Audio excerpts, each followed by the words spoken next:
Hello, Sangam. Hello, sir. How are you? I'm fine. And you, sir? I'm okay. I'm going to ask you some questions. Please translate them in English, okay? Okay, sir. सन्ध्यासँग झोला छ. Sunday has a bag. सन्ध्यासँग झोला थियो. Sunday had a bag.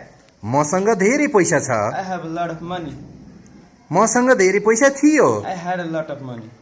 तिमीसँग के छ? What do you have? उनीसँग के छ? What does she have? Good. What does he have? उसँग के थियो? What did he have? What did he have? म अंग्रेजी बोल्नु पर्छ. I have to speak English.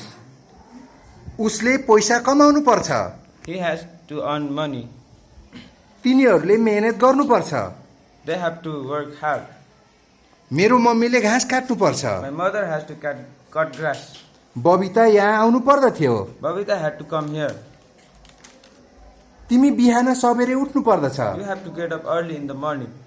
सँग छ भन्नलाई के को प्रयोग गर्ने? Has अथवा have. सँग थियो भन्नलाई फेरि के को? Had को. ह्याड को प्रयोग गर्ने. कुनै काम गर्नुपर्छ भन्नु पर्यो भने Has to अथवा have to. ह्याज टु अथवा ह्याभ टु को प्रयोग गर्ने. अनि कुनै काम गर्नु पर्दथ्यो भन्नलाई Had to go. Had to को युज गर्ने. अनि सिंगुलर सब्जेक्टसँग तिमी ह्याज लगाउँछौ कि ह्याभ लगाउँछौ? Has लगाउँछ. ओके. अनि प्लुरल भएमा Have. You are right. Thank you. Thank you, sir.